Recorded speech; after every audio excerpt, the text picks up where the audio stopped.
Hello there, welcome back to the cooking duo. কয়েক সপ্তাহ পর ঈদ আর আপনারা সবাই নিশ্চয়ই প্ল্যান করছেন কোরবানি মাংস ছাড়া আর কি রান্না করবেন।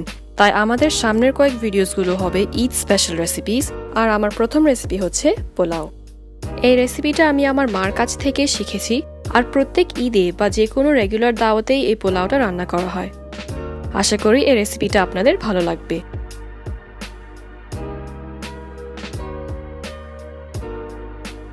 একটা প্যানে আমি প্রথমে 5 টেবিল চামচ তেল দিচ্ছি আর চুলার আঁচটি মিডিয়াম হাইয়ে দিয়েছি।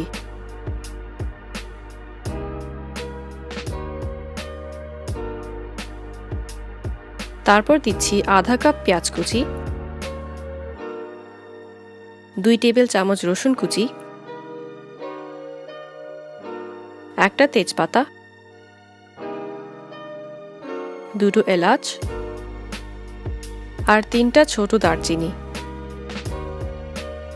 এখন সবকিছুকে ভালো করে মিক্স করব।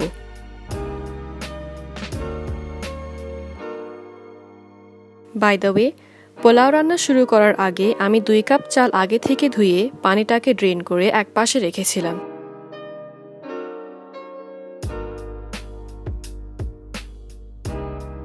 ওকে, মুভিং অন। পেঁয়াজটা যখন ব্রাউন হয়ে আসবে তখন আমি সেই 2 কাপ চালটাই দিয়ে দিচ্ছি।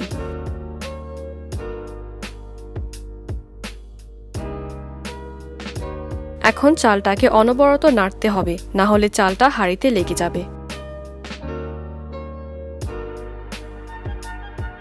পোলাওয়ের রাইস থেকে যখন একটা সুঘ্রাণ বের হবে তখন দিয়ে দিব 4.5 কাপস পানি।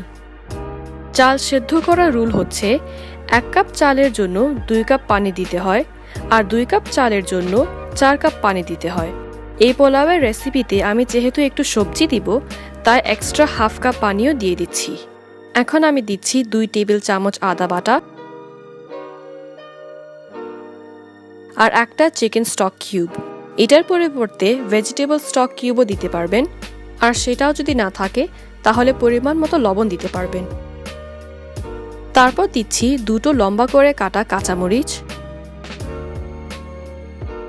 আর এখন একটু নাড়াচাড়া করে আমি ঢাকনা দিয়ে দিব আর প্রায় 10 থেকে 15 মিনিটের জন্য মিডিয়াম হাই আঁচে রান্না হতে দিব।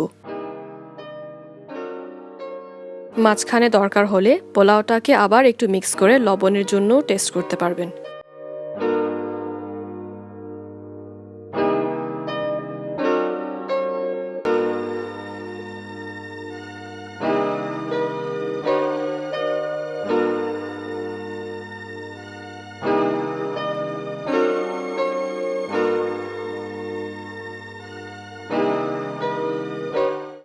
পনেরো মিনিট পর দেখবেন যে পানিটা প্রায় শুকিয়ে গেছে আর পোলাওয়ের মধ্যে অনেকগুলো গর্ত দেখা দিচ্ছে।